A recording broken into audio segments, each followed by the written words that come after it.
નમસ્કાર, વિશેષ ન્યૂઝમાં દિનેશ સિંધવ તમારું સ્વાગત કરું છું.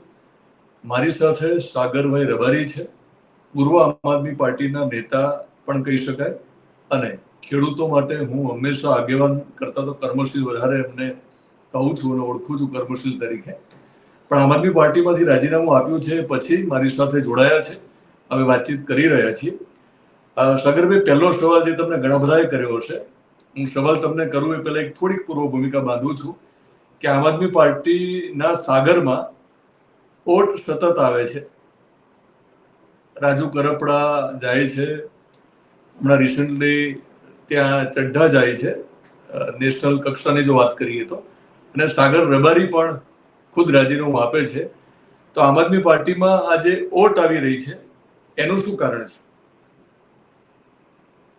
દિનેશભાઈ, દરેકના વ્યક્તિગત પોતપોતાના કારણો હોય છે અને હું મને પોતાને એટલો મોટો માણસ માનતો નથી કે હું રાજીનામું આપું એટલે પાર્ટીને કઈ પડી જવા. એક આવશે, એક જશે, એક આવશે તો ચાલ્યા કરવાનું છે. એ બહુ મુદ્દો નથી. મારું રાજીનામું આપવાનું કારણ એ છે, હું તમને ખુલીને કહી દઉં જે છે. હું આમ આદમી પાર્ટીમાં જોડાયો, ખેડૂતો ગામડાઓ માટે રૂરલ ઇકોનોમી પર બોલું છું, લખું છું ને ફિલ્મમાં કામ કરું છું. ખેડૂત એકતા મંચ મારા સંગઠનના બેનર નીચે મેં માગણીઓ તારવી, આ 5 વસ્તુ જો થઈ જાય તો ખેડૂતોનું કાયમી સમાધાન આવે. ગાડી ઊભી છે કે ચાલુ છે તમારી? ઊભી છે. ઓકે ઓકે, સોરી, મજાકમાં કહું છું કે તમારી ગાડી ઊભી રહી ગઈ છે, એટલે આમ આદમી પાર્ટીની ગાડીમાં હતા પણ તમે ઉતરી ગયા છો. Sorry, continue. એ પહેલેથી હું અનુભવને આધારે 5 મુદ્દાઓ તારવીને લોકો વચ્ચે જતો હતો. એક મિસ કોલ નંબર જાહેર કરેલો હતો અને 5 મુદ્દાઓ હતા કે ગુજરાતમાં એગ્રીકલ્ચર પોલિસી નથી, એગ્રીકલ્ચર પોલિસી હોવી જોઈએ, કમિશન હોવું જોઈએ અને ગામડાનો બજેટમાં 50% હિસ્સો ફાળવવો જોઈએ. એગ્રીકલ્ચર ઇન્ફ્રાસ્ટ્રક્ચર સરકારી અને સહકારી મૂડીરોકાણ થવું જોઈએ અને ખેડૂતો ઉપર થયેલા દેવા માટે ખેડૂતો જવાબદાર નથી, સરકારનું પોલિસી મેનિપ્યુલેશન જવાબદાર છે. તો એક વાર એ દેવું રાઇટ ઓફ કરે. મને 6 લાખથી વધારે ખેડૂતોને મળ્યું હતું અને મારો 50% ખેડૂતો દુર્ભાગ્ય કોરોના આવી, લોકડાઉન, મારો કાર્યક્રમ આખો ડિસ્ટર્બ થઈ ગયો. લોકડાઉન દરમિયાન મને વિચાર આવ્યો કે પ્લેટફોર્મ પરથી આ વાત લઈને જઉં તો હું વધારે ઝડપથી વધારે ખેડૂતો સુધી પહોંચી શકું અને ઝડપથી સરકાર ઉપર દબાણ ઉભું કરી શકું. એટલે 9 ઓગસ્ટ ક્રાંતિ દિવસ પસંદ કર્યો. 9 ઓગસ્ટ 2021 રોજ મેં આમ આદમી પાર્ટી જોઈન કરી. ત્યારે પણ મીડિયાની સામે મેં આ જ વાત કહેલી કે આ 5 મુદ્દાઓને લઈને હું આમ આદમી પાર્ટી જોઈન કરું છું. અને એ પહેલા પાર્ટીના નેતાઓ સાથે, પ્રભારી સાથે, બધા સાથે મેં વાત કરેલી કે ભાઈ આ 5 મુદ્દા માટે સંજોગો એવા થયા કે પાર્ટી પ્રસંગો આવતા ગયા. પોલિટિકલ પાર્ટીઓ એટલે ડે ટુ ડે અમુક વસ્તુઓ રિસ્પોન્ડ કરવી જ પડે. એમાં પાર્ટી પણ સમય અને સંસાધન ના ફાળવી શકે. હું પોતે પણ એટલો બધો પેલામાં થઈ ગયો કે મારું જે મિશન હતું એના માટે હું પણ સમય નહોતો ફાળવી શકતો. એટલે દિલમાં એક કસક રહેતી હતી કે હું જે કામ માટે નીકળ્યો છું એ કામ પાછું છૂટતું જાય છે. ગુજરાત હાઈકોર્ટમાં પાક વીમાને લઈને 144/2020 થી પીઆઈએલ પેન્ડિંગ છે, જેમાં જો પોઝિટિવ ચુકાદો આવે તો મારો અંદાજ કાચું ગણિત છે કે 18 થી 20,000 કરોડ રૂપિયા ગુજરાતના ખેડૂતોને મળી શકે. પાર્ટીમાં રહ્યો એ દરમિયાન ભાવનગર, મહુવા, નિરમાના ખેડૂતો જેમની જમીન માઇનિંગમાં જાય છે એ મારી પાસે આવ્યા. નોન પોલિટિકલ મારી મેં નોન પોલિટિકલ મારામાં ખેડૂતોમાં ક્યારેય ભેદ નથી રહ્યો. હું જાણતો હોઉં કે આ ભાજપના સભ્ય છે, આ કોંગ્રેસના સભ્ય છે અથવા ચૂંટાયેલા સક્રિય કાર્યકર્તા છે, આગેવાન છે, પણ જ્યારે ખેડૂત તરીકે એમની મદદ કોઈએ પણ માંગી પ્રામાણિક રીતે મારાથી બનતી બધી મદદ કરી છે. મેં ભાવનગરના ખેડૂતોની પણ મદદ કરી અને નેશનલ ટ્રિબ્યુનલમાં એમની જમીન બચાવવા માટે 3 અપીલ અત્યારે પેન્ડિંગ છે, ચાલુ છે. એટલે મારા કામને, જે મારા જીવનનું મિશન છે, એને વધારે સમય આપી શકું, એને માટે મેં પાર્ટીની જવાબદારીથી મુક્ત થયો છું અને એક પ્રોપર ટાઈમિંગ પસંદ કર્યું કે જેથી પાર્ટીને નુકસાન ન થાય, મારા વિશે પણ છંટકાવ. તો સાગરભાઈ, તમે કહ્યું કે કેટલાક કામોને લઈને તમે આપમાં જાઓ છો અને સંજોગો વસાત તમે આમ આદમી પાર્ટી છોડી દીધી છે. તમે બહુ સ્પષ્ટ કર્યું છે કે તમને કોઈની નારાજગી છે નહીં, એ વારંવાર એક સવાલ કરવાનો કોઈ અર્થ નથી. પણ રાજકીય દબાણ આવ્યું છે અથવા તો ભૂતકાળમાં આવેલું અથવા ભવિષ્યમાં આવશે એવું લાગેલું? જુઓ, આ બધી પરીક્ષાઓ દિનેશભાઈ છે ને, મેં નાની ઉંમરે પસાર કરી લીધેલી છે. મારું ડોઝિયર છે એ મને મેન્ટેન થતું હતું. મારા બૂટ કઈ સાઈઝ છે, મારા પગની આંખનો રંગ કેવો છે, ઓળખના ચિહ્નો શું છે, વાળનો રંગ કેવો છે, આ બધું બહુ પહેલેથી છે. આંદોલનોને લઈને મારા ઉપર કેસ બી થયેલા અને એ કેસોના ચુકાદા બી આવી ગયા. આજની તારીખે મારા કપડામાં એવો કોઈ ડાઘ નથી કે મારે સાગરભાઈ, રાજુ કરપડા સાથેનું તમારું કનેક્શન બહુ ઓછા લોકોને જો ખબર હોય તો થોડી સ્પષ્ટ કરીએ. રાજુ કરપડા સાથે તમે સંપર્કમાં ક્યારે, કેવી રીતે આવેલા અને પછી રાજુ કરપડા પણ આમ આદમી પાર્ટીમાં આવ્યા, એના વિશે વાત કરશું.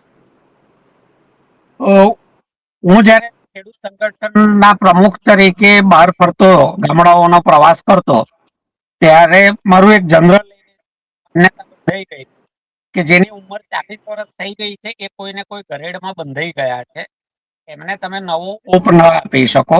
40 વર્ષ કરતા નીચેની ઉંમરના યુવાનો છે, એમને આપણે ઓપ આપીને ઘડી શકીએ.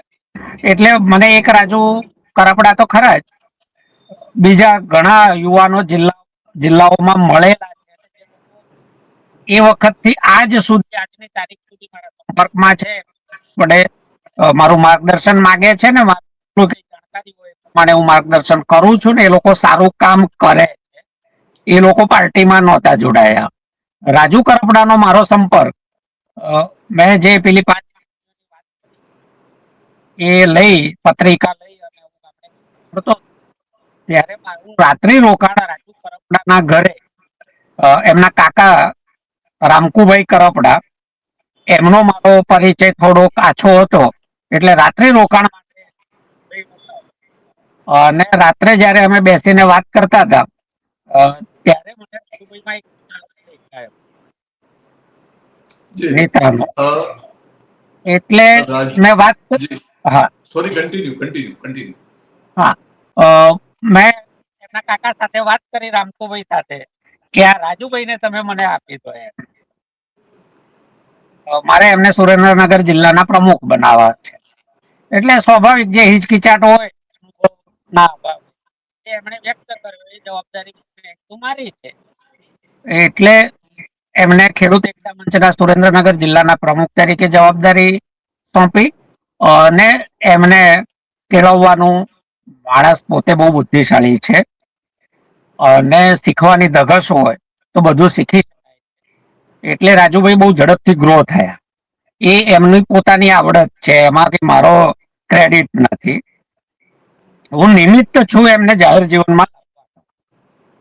પછી જયારે આ વાત થઈ, ત્યારે પણ મેં મારા સંગઠનની બાકાયદા બેઠક બોલાવેલી, કારોબારી બોલાવેલી, બધાની સાથે ચર્ચા કરેલી અને પછી મેં પાર્ટી જોઈન કરવાનો નિર્ણય કર્યો. તો એમણે પણ નક્કી કર્યું કે મારે જોડાવવું છે અને આગ્રહ હતો કે મારા જ હાથે જોડાવવું છે. એટલે એ મારા હાથે આમ આદમી પાર્ટીમાં જોડાયા અને એમનો જે સ્પાર્ક હતો એ જોતા મને લાગતું હતું કે આ માણસ ઘણું ગજુ કાઢશે અને પાર્ટીને પણ ઘણી ઝડપથી આગળ લઈ જશે.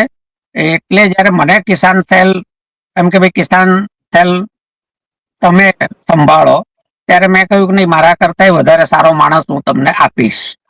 અને પછી રાજુભાઈ જોડાયા, મેં રાજુભાઈ નું નામ સૂચવ્યું અને બધાએ માન્ય રાખ્યું અને રાજુભાઈ પ્રદેશના કિસાન સેલના અધ્યક્ષ થયા અને પછીનો તો ઇતિહાસ બધા જાણે, એમાં કઈ કહેવાનું નથી.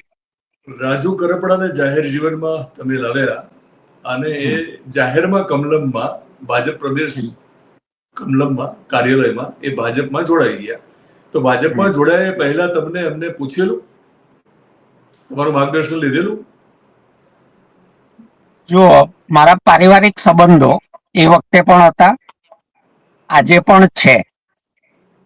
એ પરિવારમાં નાનામાં નાનો પ્રસંગ હોય તો આગ્રહ હોય છે કે હું હાજરી આપું, અને હું પણ શક્ય એટલું ખેંચે પણ દૂર હોઉં તો પણ એ રહે છે કે ભાઈ આટલો પ્રેમ છે તો આપણી ફરજ બને છે. કેટલીક વાતો જે વ્યક્તિગત થઈ હોય એ જાહેર મંચ પર કરવી એ યોગ્ય પણ નથી. બિલકુલ. હવે તમારા શિષ્ય તો ભાજપમાં ગયા છે અને તમે ભલે ન માનો પણ જાહેર જીવનમાં રાજુ કરપડાને તમે લાવ્યા એવી વાત તો આપણે હમણાં થઈ, તમે નિમિત્ત બન્યા, આપણે એવું કહીશું. તો તમારા શિષ્યએ એવું કહ્યું કે ભાજપમાં હું એટલા માટે જઉં છું કે મારે જે ખેડૂતો માટે કામ કરવા હતા એ વિપક્ષમાં રહીને આંદોલન કરીને થઈ શકતા નથી, એટલા માટે હું ભાજપમાં જઉં છું. આ એમનું જે સ્ટેટમેન્ટ છે એના વિશે શું કહેશો? જુઓ દિનેશભાઈ, મરાઠીમાં એક કહેવત છે, તુંડે તુંડે મતર ભિન્ના. મારા ને તમારા બંનેના દિમાગ જુદા છે, બંનેમાં વિચારો જુદા છે. એક સમાન વિચાર તો રોબોટમાં જ પ્લાન્ટ કરી શકે, પણ હું છે ને ખેલદિલીના જાહેર જીવનમાં માનું છું. અને હું જેમની પાસે શીખ્યો એ લોકો જીવતા હતા એટલે હું આ શીખ્યો. 3 કૃષિ કાનૂન આવ્યા ત્યારે બધા જ એનો વિરોધ કરતા હતા. હું ભાજપની વિચારધારા વિપરીત વિચારધારાનો માણસ છું. બેનો મેળ પડે એમ નથી, બે વિચારધારાનો. છતાં મને એમ લાગ્યું કે કાયદા સારા છે પણ સરકારે ઉતાવળ કરી નાખી છે. ત્યારે મેં જાહેર મંચ પરથી કહેલું કે સરકાર કરવા ગઈ છે, કંસાર થઈ ગઈ છે થોલી. એને જરૂર હતી ખેડૂતો સાથે વાત કરવાની. એટલે એ વસ્તુ મેં ત્યારે હું ભાજપમાં નહોતો, મારા ભાજપમાં જોડાવાની કોઈ ગણતરી નહોતી, હું કોઈ પોલિટિકલ પાર્ટીમાં નહોતો, પણ મને એ વસ્તુ સારી લાગી હતી તો મેં, ઘણા લોકોએ મારી ટીકા કરી હતી પણ મને જે સાચું લાગે એ હું કહું. કોઈને ગમે ના ગમે એ સામેવાળાનો પ્રશ્ન છે. એમ ધારો કે આ 5 ને 5માંથી કોઈ એક માંગણી પણ સરકાર કાલે અમલમાં મૂકે, પરમ દિવસે અમલમાં મૂકે, મહિના પછી અમલમાં મૂકે, એક માંગણી અમલમાં મૂકે, બે 3 મૂકે, અને જેટલી અનુકૂળ આવે એટલી મૂકે, તો સ્વસ્થ જાહેર જીવનના માણસ તરીકે હું પોતાના પૈસાનો હાર ખરીદીને મુખ્યમંત્રી અને કૃષિ મંત્રીને અભિનંદન આપવું જરૂર આપું. એમાં જોડાવાની જરૂર નથી. એમનો એક નિર્ણય સારો છે તો એનું સ્વાગત કરું, એમનો નિર્ણય ખોટો હોય તો હું છું ને. ભવિષ્યમાં એટલે હા, ચોક્કસ તમે કીધું એ પ્રમાણે મતભેદ હોઈ શકે પણ સારો નિર્ણય હોય ત્યારે આપણે એને આવકારવો પણ જોઈએ. એ પછી ભાજપ હોય, કોંગ્રેસ હોય કે કોઈ પણ હોય, કોઈનો પણ હોય.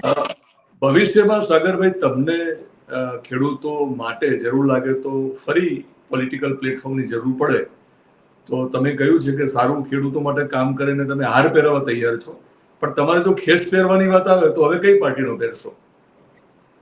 કેસ પહેરવાની જરૂર મને નથી લાગતી. ધારો કે આમ આદમી પાર્ટી કાલે કોઈ સારો કાર્યક્રમ કરે છે, મને એમ લાગે કે નહીં આ કામ આમ આદમી પાર્ટી સારું કરી રહી છે તો હું આમ આદમી પાર્ટીને બિરદાવીશ.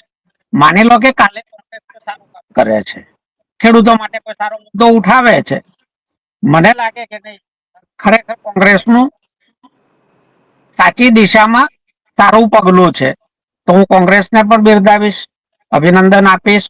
અને કઈ પાર્ટીનો પહેરશો? એમાં મારાથી થઈ શકતી મદદ પણ કરે.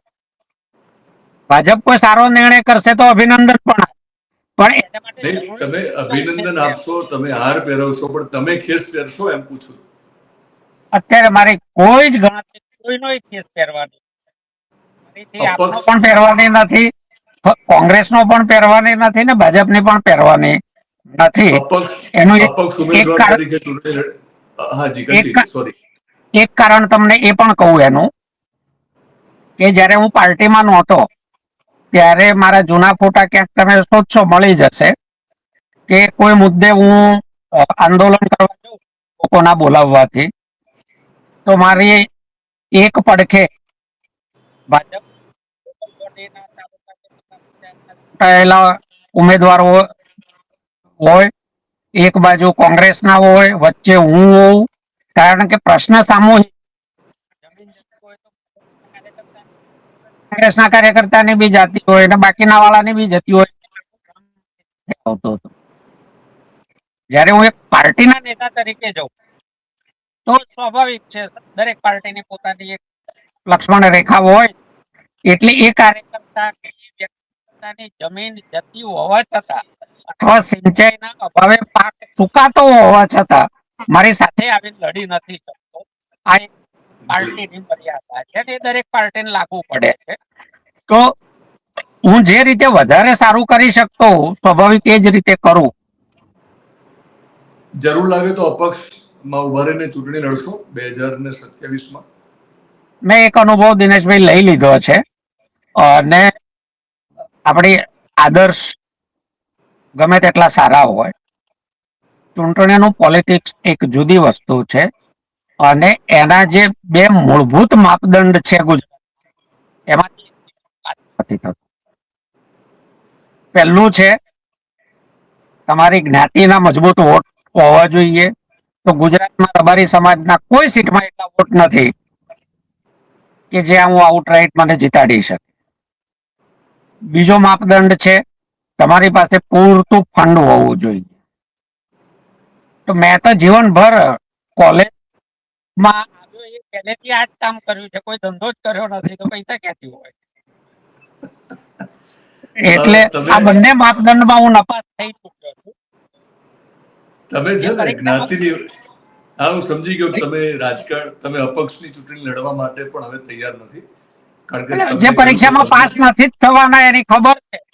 એ પેપર બિલકુલ બિલકુલ. પણ ગોપાલ ઇટાલિયાની વાત આવે ત્યારે હંમેશા એ પાટીદાર હોવાનો એમને ફાયદો છે એવું હું માનું છું, રાજકીય વિશ્લેષકો માને છે. એટલે આમ આદમી પાર્ટીમાં ભલે હોય પણ આમ આદમી પાર્ટીમાં તો છે જ, પણ પાટીદાર હોવાનો ભવિષ્યમાં એમને ફાયદો મળવાનો છે. તો ગોપાલ ઇટાલિયાના અનુસંધાનમાં એક સવાલ કરવો છે કે ખેડૂતો માટે, તમે ખેડૂતો માટે જે ચિંતા કરો છો, તો ખેડૂતો માટે ચિંતા કરવાની વાત આવે તો રાજુ કરપડા અને ગોપાલ ઇટાલિયા આ બંનેમાંથી પેપર અને નાપાસની તમે વાત કરી છે, તો એક સવાલ કરું છું, બંનેમાંથી 100 માર્ક્સમાંથી જયારે દેવાના આવે તો કેટલા કેટલા માર્ક્સ આપશો બંનેને?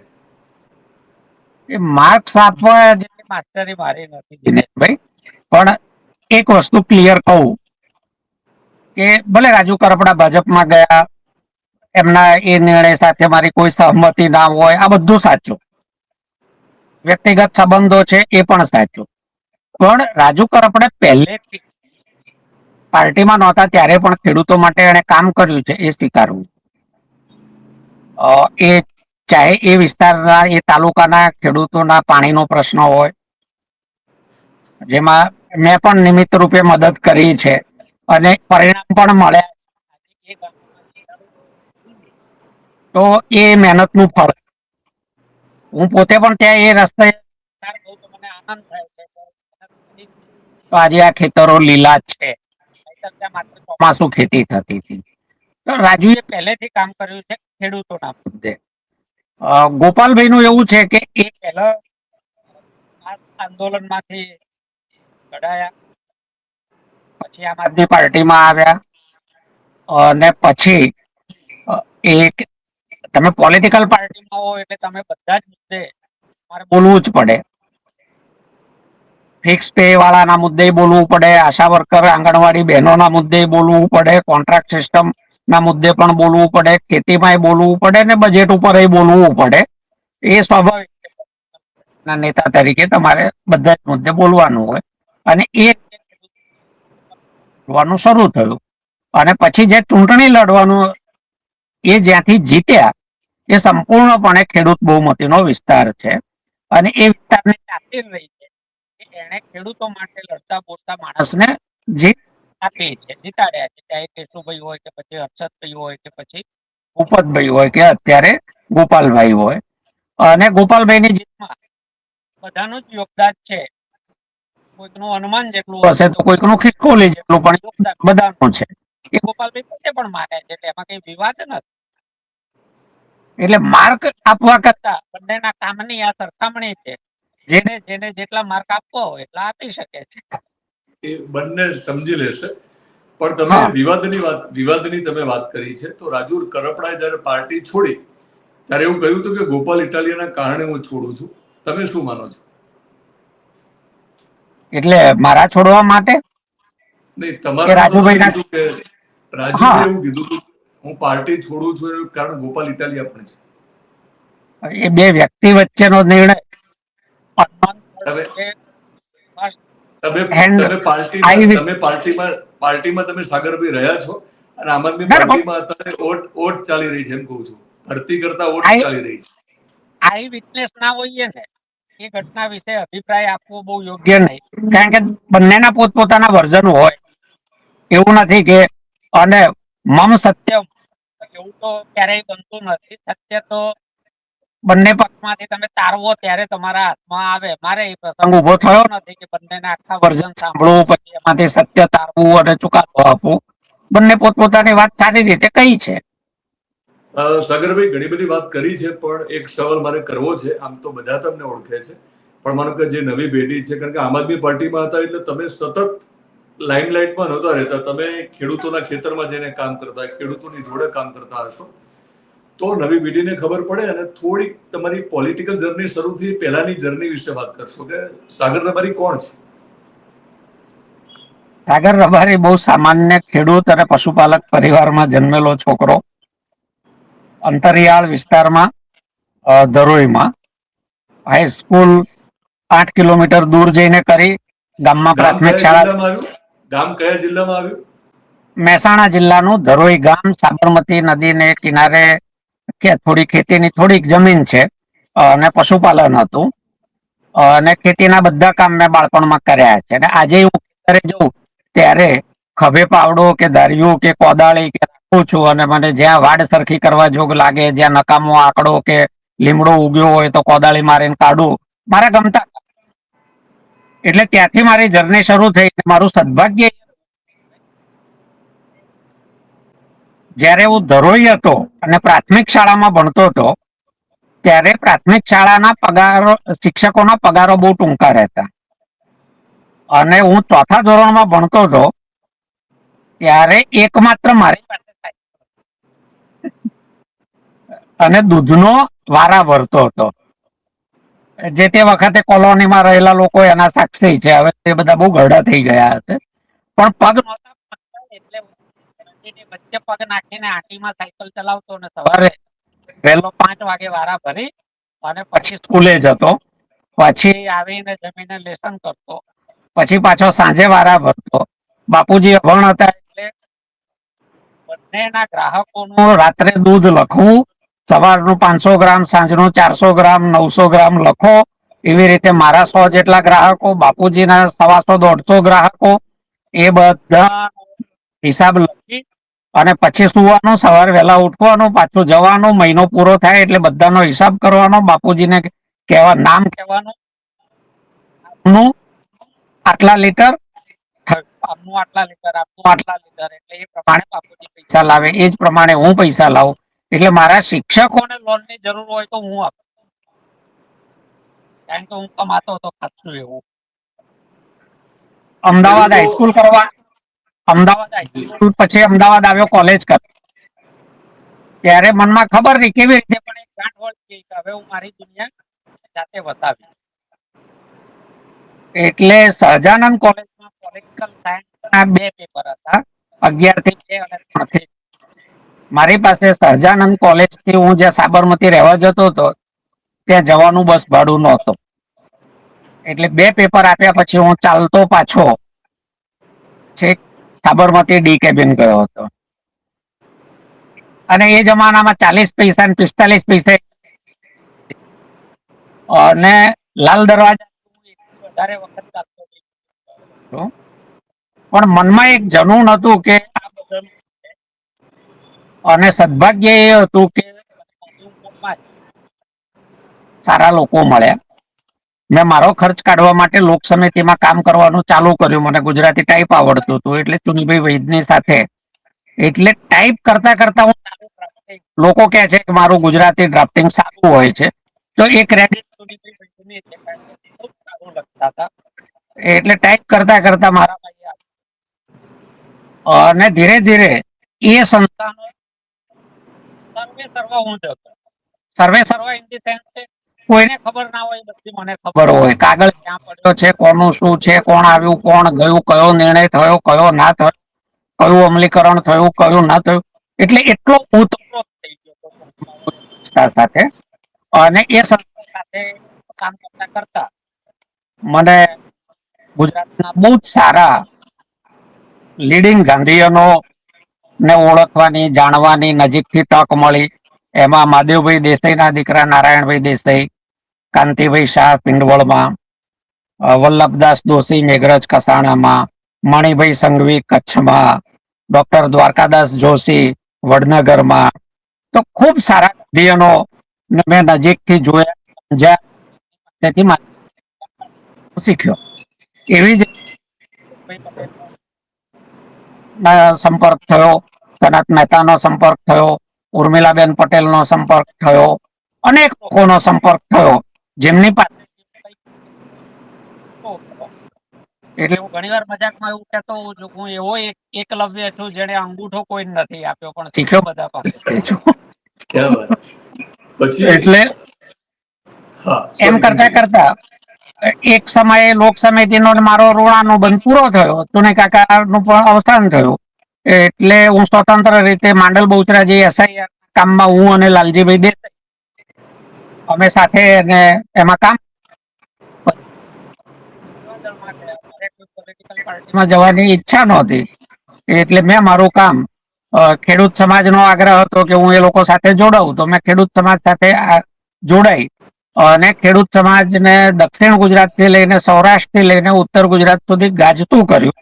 અને એ પોઝિશનમાં અમે ખેડૂત સમાજ આવ્યું કે સરકાર નિર્ણય કરતા પહેલા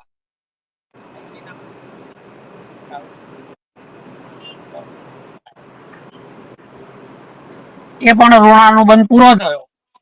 એટલે બેનર તળે પોતે કામ ચાલુ અનુભવ વાંચન ને આધારે આ 5 માંગણીઓ મુદ્દા મારા ધ્યાનમાં આવ્યા કે ખેડૂતોને કઈક સહેજ થાય અને સરકાર માય બાપ તરફ નજર નાખીને બેસી રહેવાનું.